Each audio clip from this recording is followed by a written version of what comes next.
페르시아의 수십만 대군이 화살을 다 날린다고 생각을 한번 해보세요. 태양이 가려지겠죠. 그래서 스파르타의 한 전사가 이렇게 얘기를 합니다. 야, 오늘은 시원한 그늘에서 싸울 수가 있겠군.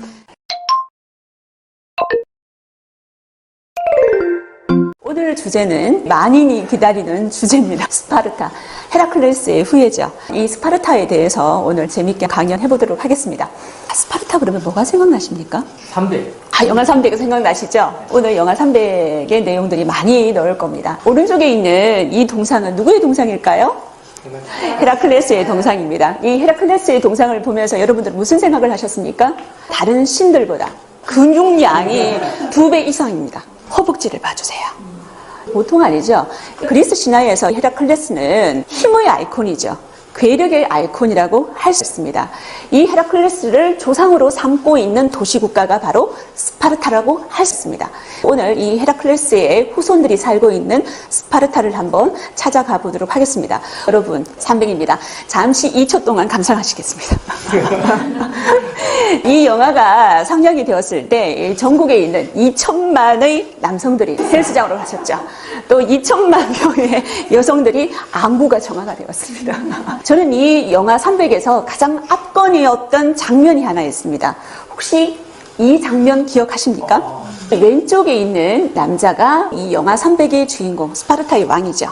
레오니다스 왕입니다. 오른쪽에 있는 이 남자, 페르시아의 사신이 우물 속에 빠지고 있는 장면이죠. 레오니다스 왕이 쳐넣게 되죠. 그러면 이 페르시아의 사신은 왜 이런 죽음을 맞이하게 되었을까요? 이 영화 300의 배경이 페르시아 전쟁 2차에 해당이 됩니다. 테르모필레 전투 전 장면인데요. 페르시아의 당시 왕이 크세르크세스 왕이었습니다.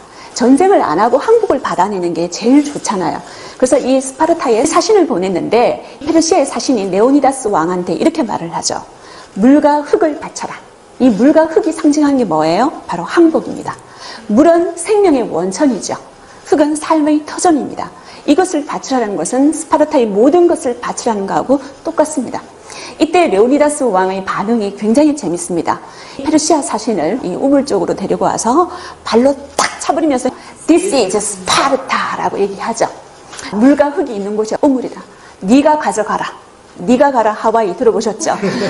네가 가져가라 물과 흙 이런 거라고 생각하시면 됩니다. This is 스파르타. 굴복하지 않겠다는 거죠. 스파르타는 굴복하지 않습니다. 스파르타는 강하거든요. 왜 스파르타인들은 강해져야 됐을까? 요 의문점을 가지고 강연에 임해주시면 더욱더 고맙겠습니다.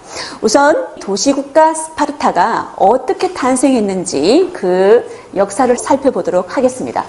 지도 보이십니까? 영어가 너무 많다고요? 예, 한글로 된 지도도 옆에 나와 있습니다. 왼쪽에 자세히 살펴봐 주시겠습니까? 곰 발바닥 같은 펠로폰네소스 반도의 제일 아래쪽에 스파르타가 위치하고 있죠. 그런데 이 펠로폰네소스 반도에 메세니아가 있고 오른쪽에 아르고스라는 지역이 있습니다. 원래 이 스파르타를 세웠던 사람들은 이 지역의 원주민들이 아니었습니다. 위쪽에서 내려왔던 도리아인들이었죠. 이 도리아인들이 이렇게 해서 펠로폰네소스 반도에 정착을 했다는 겁니다. 그래서 이 곰 발바닥에 2개를 스파르타가 차지했죠. 한쪽을 메세니아가 차지했습니다. 또 한쪽을 아르고스가 차지했습니다. 여기 보면 아테네가 보이시죠? 아테네는 굉장히 산지가 많습니다. 산지대라는 거죠.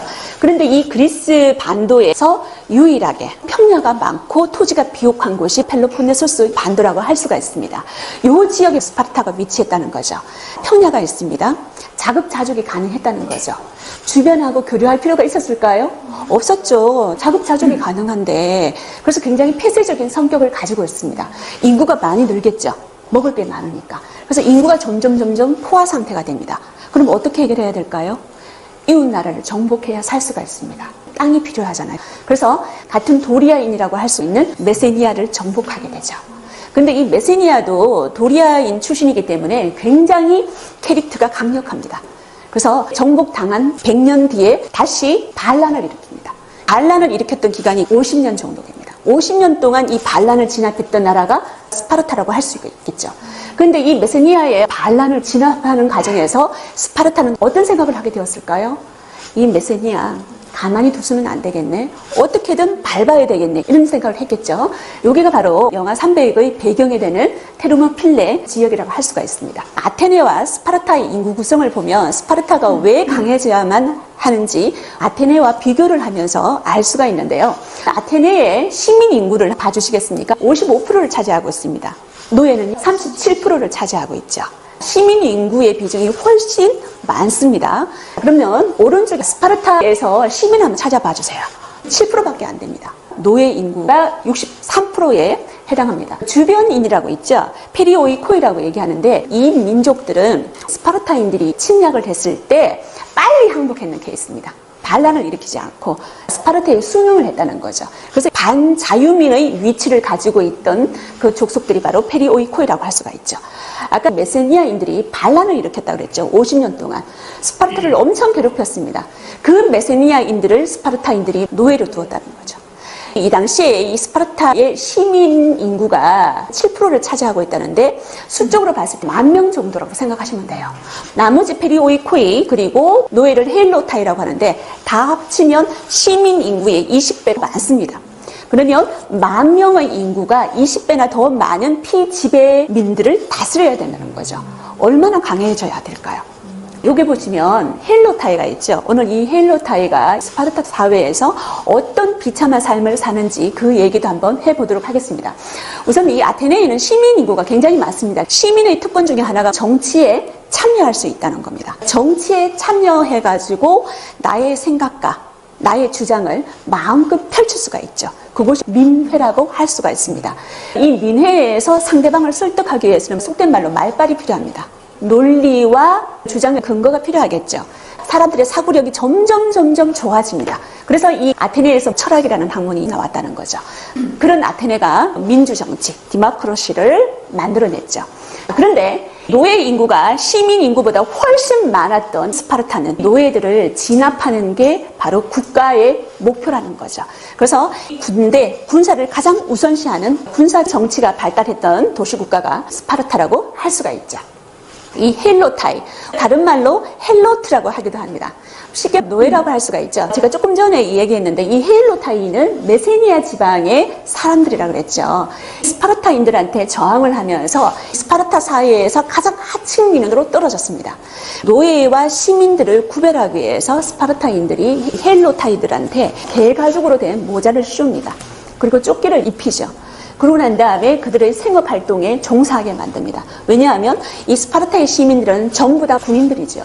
일반 생업활동은 페리오이코이하고 헬로타이가 해야 된다는 거죠. 이 사람들은 매질에 시달려야 됩니다. 매질을 하지 않는 주인은 국가에 세금을 내야 됩니다. 때로는 죽임을 당합니다. 그리고 헬로타이 중에서도 굉장히 잘생긴 헬로타이가 있을 거 아닙니까? 어떻게 할까요? 죽입니다. 선생님, 죽을 수가 있어요. 잘생기면 죽을 수가 있습니다. 선생님, 또 키가 크시죠? 죽을 수가 있습니다. 말빨 좋으시죠? 리더십 뛰어나시죠? 죽을 수가 있습니다. 그런 사람들은 이 스파르타인들이 다 죽여버린다는 거죠. 살 수가 없습니다. 그래서 가장 못생기고 가장 말빨도 없고 있는 듯 없는 듯 존재감이 없어야지만 이 스파르타에서 오랫동안 생존할 수 있었던 계층이 바로 헬로타이라고 할 수가 있습니다. 그러면 이 스파르타에서 살려면 어떤 생존 법칙이 있어 주어야 될까 살펴보도록 하겠습니다. 혹시 니크로고스라는 사람 들어본 적이 있습니까? 입법가입니다.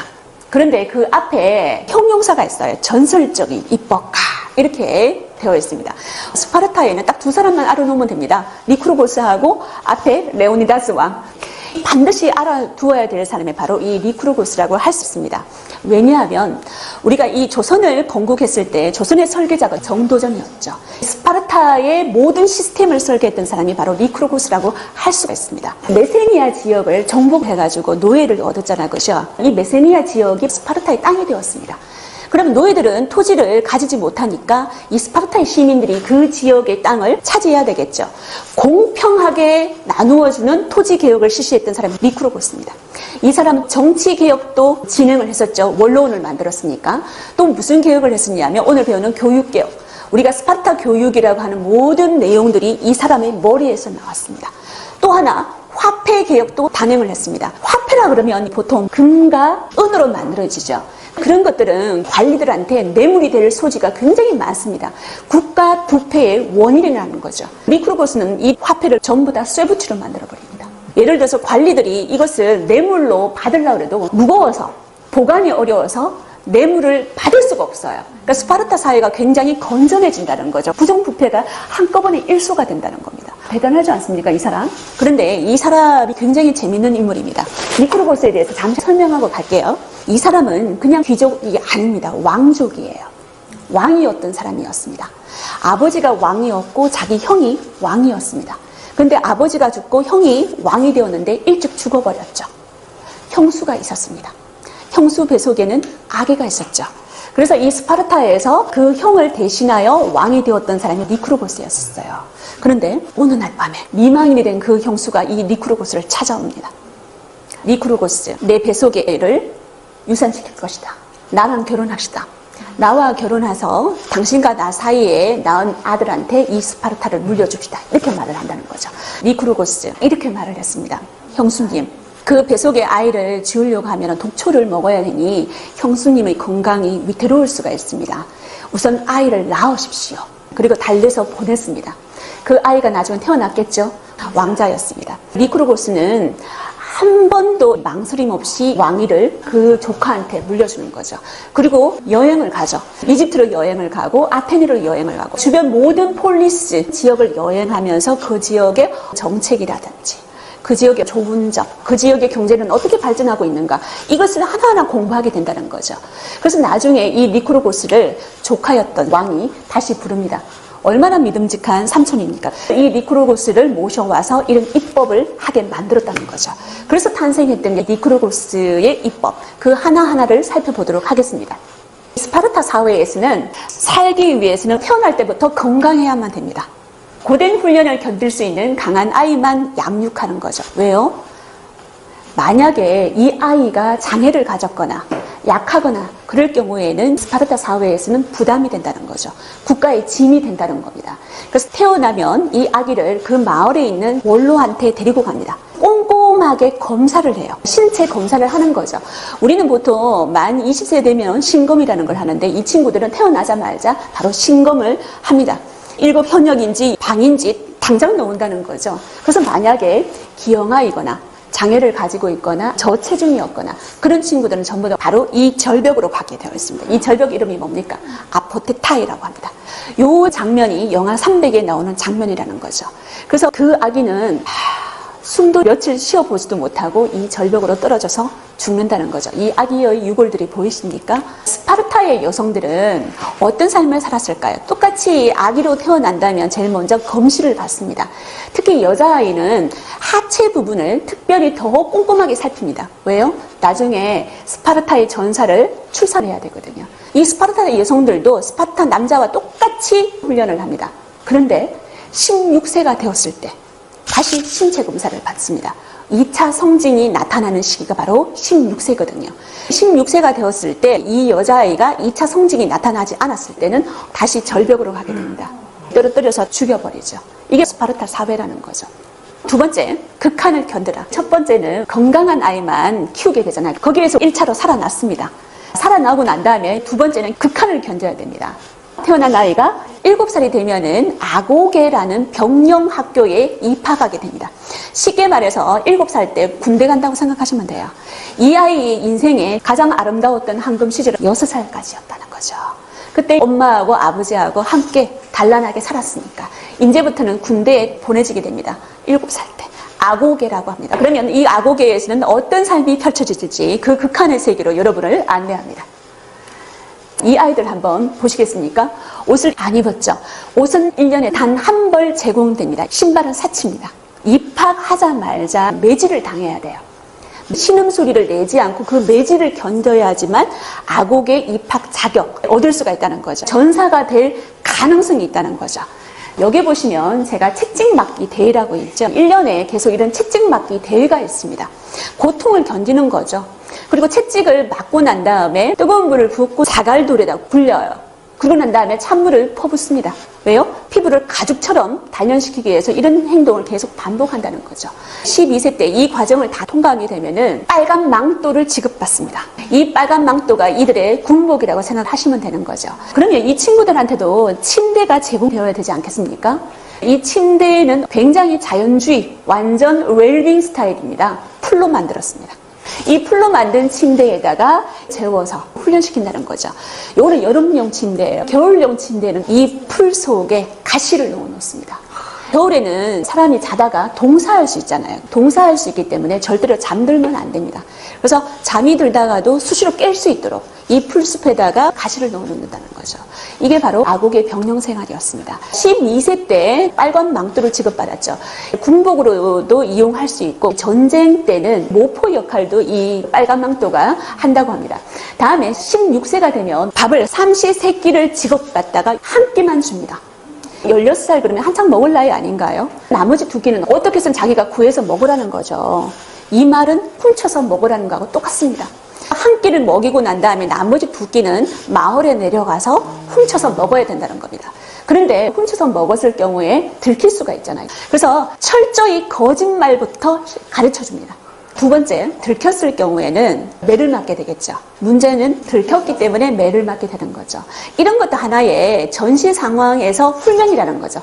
내가 포로가 되었을 때, 식문을 당했을 때, 배가 고팠을 때 이런 것들을 참아내는 훈련, 바로 이 아고게에서 가능해진다는 겁니다.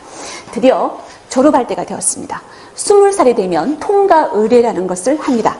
이 통과 의례가 뭐냐 하면 야생에 내던져지는 거예요. 이 짧은 창 하나를 가지고 내던져지는데 야생 동물을 잡아와야지만 졸업시험에 통과되는 겁니다. 그런데 초식 동물이 졸업시험 점수가 높을까요? 육식 동물이 졸업시험 점수가 높을까요? 육식 동물이 졸업시험 점수가 더 높습니다. 그래서 더 강인한 전사로 인정을 해준다는 거죠. 그러고 난 다음에 10년 뒤에 결혼을 할 수가 있습니다. 스파르타의 시민이 될 수 있다는 거죠. 시민의 자격을 내가 태어나서 30년 만에 획득하는 겁니다. 그런데 통과 의례 중에 크립테이아라는 게 있습니다. 크립테이아가 뭐냐 하면 비밀 경찰이에요. 비밀 의식이라는 건데 아고게에 다니고 있는 청소년들 중에서 굉장히 똘똘한 청소년들 있죠. 에이스급들. 이런 사람들을 따로 크립테이아를 조직합니다. 이 친구들은 마을에 내려가서 헤일로타이를 살인하는 행위를 합니다. 헤일로타이의 개체수를 줄여가는 거. 그리고 그들이 감히 반란을 꿈도 못 꾸게 하는 거. 이 비밀 경찰 크립테이아의 역할이라는 거죠. 이런 것들 다 수행을 해야지만 스파르타의 전사가 된다는 겁니다. 세 번째, 스파르타에서 생존하기 위해서는 팀 플레이를 할 줄 알아야 됩니다. 어떤 팀 플레이를 했는지 보겠습니다. 스파르타만의 굉장히 독특한 하나의 관습이라고 할 수가 있습니다. 공동 식사 제도입니다. 이 공동 식사 제도는 15명이 한 팀으로 조직이 됩니다. 식탁의 평등이라고 할 수가 있습니다. 이것도 역시 니크로고스가 만들었던 하나의 시스템이라고 할 수가 있습니다. 15명이 밥을 먹습니다. 멜라스 종모스라고 하는데요. 블랙스프라고 번역할 수가 있습니다. 색깔은 짜장면 색깔과 똑같습니다. 이 블랙스프는 재료가 돼지뼈를 푹 우려내어서 거기에다가 돼지 피를 넣습니다. 그리고 소금과 식초를 가지고 간을 합니다. 스파르타의 전사들은 이걸 평생 동안 먹습니다. 하루에 삼시세끼. 군대 짬밥이라고 생각하시면 됩니다. 군대 짬밥인데 7살에 들어가서 60세까지 먹으니까 53년 동안 이걸 먹는다고 생각 한번 해보세요. 물론 거친 보리빵도 있습니다. 여기다 찍어 먹게 되겠죠. 호기심 많은 아테네인이 스파르타에 와가지고 블랙스프를 한번 먹은 적이 있습니다. 먹고 난 다음에 뭐라고 했을까요? 야, 우리 아테네의 돼지 새끼도 이런 음식을 먹지 않는다. 진짜 스파르타의 전사들은 용감하구나 라고 했다고 하는 얘기가 있죠. 이 식탁에 놓여진 이 블랙스프는 스파르타의 평민이든 스파르타의 전사든 스파르타의 왕이든 똑같이 먹습니다. 그러니까 식탁의 평등인 거죠. 저도 이런 음식만 계속 내봤으면 좋겠습니다. 삼시세끼. 우리 남편은 전사가 될 수 있을까요? 보겠습니다. 여기에서 다져진 이 조직력으로 크게 페르시아 군대를 혼내주었던 영하 300의 모티브가 되었던 전투가 있습니다. 테르모필레 전투라고 할 수가 있죠. 보통 그리스와 페르시아의 전쟁을 페르시아 전쟁이라고 합니다. 우리가 전쟁 이름을 네이밍을 할 때 보통 먼저 싸움을 걸었던 나라 이름을 붙입니다. 그래서 그리스와 페르시아의 전쟁에서 우리가 페르시아 전쟁이라고 얘기하는 것은 페르시아가 먼저 공격을 했다는 거죠. 나중에 아테네하고 스파르타와의 전쟁을 펠로폰네소스 전쟁이라고 얘기하거든요. 그 말은 뭐냐 하면 뭐냐면 펠로폰네소스 반도에 있던 스파르타 연합군이 먼저 공격을 했다라는 이야기이기도 합니다. 그러면 이 테르모필레 전투, 여기 쳐들어오는 페르시아 군대를 한번 봐주시겠습니다. 몇 명 정도 보이십니까? 역사학자 헤로도토스는 100만 명 정도라고 얘기를 했습니다. 전투병이 수십만 명이 되겠죠. 이런 전투병이 따라올라 그러면 보급병은 그 2배가 되어야 됩니다. 그래서 합쳐서 우리가 한 100만 명 정도를 예상할 수가 있습니다. 영화 300에서 또 하나의 압권인 장면이 뭐냐 하면 페르시아의 수십만 대군이 화살을 다 날린다고 생각을 한번 해보세요. 태양이 가려지겠죠. 그러니까 스파르타의 한 전사가 이렇게 얘기를 합니다. 야, 오늘은 시원한 그늘에서 싸울 수가 있겠군. 왠지 쓰레기 넘치는 대사 아닙니까? 팔랑크스라는 중무장 밀집 대형이라고 들어보셨죠? 왼손에 들고 있는 게 방패인데 호플론이라고 합니다. 그리고 긴 창이 있죠. 사리사라고 하는 긴 창입니다. 요 2개만 있으면 거칠 것이 없다는 거죠.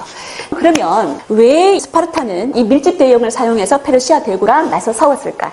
그리스에는 산이 많죠. 펠로폰네소스 반도에는 평야가 있다고 했지만 그 외에는 거의 대부분 산지입니다. 산지에는 기병이 필요가 없습니다. 또 하나 기병이 만들어지려고 그러면 말이 있어줘야 되는데 말을 키우려고 그러면 초원이 있어줘야 돼요. 마케도니아가 위치하고 있는 그리스 북부 지역은 기병이 만들어질 수 있는 조건이 됩니다. 초원이 있기 때문에. 하지만 이 그리스 지역은 기병이 만들어질 수가 없습니다. 그래서 보병 위주로 군대를 이끌어갈 수밖에 없죠. 활을 쏘는 병사들을 보고 궁병이라고 얘기했죠. 근데 스파르타와 다른 여타 이 폴리스들은 궁병이 없습니다. 왜요? 화살도 다 막아낼 수가 있잖아요. 방패만 있으면. 호플론이 화살을 다 막아낼 수 있기 때문에 역시 군병조차도 없던, 오로지 보병밖에 없던 나라들이 그리스의 폴리스라고 할 수가 있습니다. 그런데 팔랑크스를 하려고 그러면 오른손에는 창, 왼손에는 방패. 이 방패는 나의 왼쪽을 방어하게 되죠. 또 있습니다. 나의 왼쪽에 있는 전우를 또 함께 방어를 해주게 됩니다. 나의 왼쪽과 상대방의 오른쪽. 이걸 동시에 방어를 해줘야 된다는 거죠. 그러면 여기에서 가장 취약한 지점은 어디예요? 가장 왼쪽 측면이 뚫리면은 이 팔랑크스의 이 스크롤이 무너집니다. 그래서 양쪽 측면에 있는 전사들은 가장 강력하고 가장 용감한 전사들이 배치된다고 할 수가 있죠. 그리스에서는 이 팔랑크스로 보통 싸우기 때문에 지구전입니다. 창을 가지고 쿵쿵 따 이렇게 하잖아요. 여기에서 마지막까지 버티는 자가 이기는 겁니다. 그런데 영화 300에서 이 남자가 등장합니다. 에피알테스죠. 여기에서 배신자로 나오죠. 이 300명의 전사들이 페르시아 대군을 맞아서 며칠 동안 정말 잘 싸웠습니다. 근데 결국 무너졌죠. 누구 때문에요? 바로 에피알테스 때문에. 이 에피알테스가 왜 스파르타를 배신했을까요? 이 에피알테스를 보시면 기형이라고 느껴지죠. 꼽추입니다. 꼽추. 이 에피알테스가 레오니다스 왕을 찾아갑니다. 왕이시여, 나도 이 팔랑크스 대열에 참여하고 싶소라고 얘기를 합니다. 그러니까 레오니다스 왕이 뭐라고 얘기를 합니까? 당신은 당신의 전우를 지켜줄 수 없잖아. 왜요? 이렇게 약한 친구들은 내 옆에 있는 동료를 지켜줄 수 없다는 겁니다. 이 말에 에피알테스는 배신의 마음을 먹게 되었다는 거죠. 그래서 페르시아 대군한테 테르모필레 협곡의 우회로를 가르쳐 주었고, 그것 때문에 이 스파르타의 300명의 전사들은 전부 다 이렇게 죽게 되었습니다. 그런데 이 사람들은 굉장히 행복하게 죽었다라고 스파르타인들은 말하고 있습니다. 스파르타에서 가장 비겁한 죽음이 무엇인지 아십니까? 평온하게 나이 들어서 죽는 거. 이게 가장 비겁한 죽음입니다. 그런 사람들한테는 비석도 세워주지 않습니다. 오로지 전쟁에 나가서 싸우다가 죽은 사람들한테만 비석 하나를 세워줍니다. 역사에서는 이 레오니다스 왕의 유골이 40년 뒤에 스파르타로 다시 보내졌다고 얘기하기도 합니다. 이때 유골이 보내져가지고 이 사람들을 위한 비문이 하나 만들어졌는데 이렇게 적혀져 있죠. 이곳을 지나는 나그네여, 가서 스파르타인들에게 전해주시오. 조국의 명령을 이행하고 여기 우리가 잠들었노라고. 멋진 비문 아닙니까? 그런데 여기에서 이곳을 지나는 나그네한테 우리의 죽음을 알려달라고 얘기했습니다. 왜요? 보통 이런 죽음은 전령사가 알려주어야 되는데 그 전령사마저 다 죽었다는 겁니다. 스파르타를 위해서. 이게 바로 스파르타라는 나라는 거죠. 지금까지 도시국가 스파르타의 탄생과 스파르타의 생존 법칙에 대해서 강연을 했습니다. 혹시 이거 보신 적 있습니까? 제가 이 사진을 보는 순간 너무 깜짝 놀랐습니다. 40여 년 전에 우리 집 마당하고 똑같습니다. 우리 집하고 너무 닮아 있는 거예요. 그래서 과거에 잃어버렸던 우리 집을 찾는 듯 감회에 젖었습니다. 요거 펌프죠. 보통 펌프질 할 때 어떻게 했습니까? 먼저 바가지에다가 물을 담아서 여기에다 가득 채워줘야 돼요. 윗부분을 진공 상태로 만들어줘야지만 콸콸콸 물이 쏟아지게 되었죠. 그죠? 처음에는 녹물이 나와요. 근데 계속 젓다 보면은 나중에 지하수가 솟아나게 되는 거죠. 이게 바로 펌프입니다. 여기에서 우리가 처음에 넣어주는 그 한 바가지의 물을 뭐라고 하죠? 마중물이라고 합니다. 이 스파르타인들은 자신들의 생존을 위해서 어떤 마중물을 부었습니까? 제일 처음에 건강하게 태어났어야 됐어요. 두 번째, 악오계에서 참아내야 됐죠. 인내와 절제가 필요합니다. 세 번째, 팀플레이를 해야 됐습니다. 개인을 희생을 해야 됐죠. 그런데 과연 이 스파르타인들은 행복했을까요? 7살 때 악오계의 병영학교에 입학을 했습니다. 그 다음에 30살 때 결혼을 했죠. 결혼을 하고 난 다음에는 단란하게 생활했을까요? 저녁은 가족과 함께 먹지 못하죠. 누구랑 먹어야 됩니까? 공동 식사 제도. 거기에서 나의 동료와 함께 먹어야 됩니다. 아이하고 단란하게 사는 시간이 잘 없습니다. 가족과 함께 여행 가는 시간도 없었습니다. 그러니까 스파르타인들은 굉장히 불행했다는 거죠. 근데 그 불행은 바로 이들이 자초를 했죠. 자기 필요에 의해서 메세니아를 정복을 했고 거기에서 노예가 많아지다 보니까 그 노예의 반란을 불안해했습니다. 그래서 이 사람들은 행복이 뭔지 과연 알면서 죽었을까요? 또는 살았을까요? 이 스파르타인들이 평생 가지고 다니는 하나의 신념이 있습니다. 강인한 전사가 되어야 된다. 왜요? 불안감 때문이라는 거죠. 이 불안감이 두려움을 낳게 되었다는 겁니다. 우리도 집에서 자녀들을 다그치지 않습니까? 왜 다그쳤을까요? 불안감 때문에. 이렇게 공부를 안 해가지고 너 수능이나 제대로 칠 수 있겠어? 다른 친구들을 따라잡을 수 있겠어?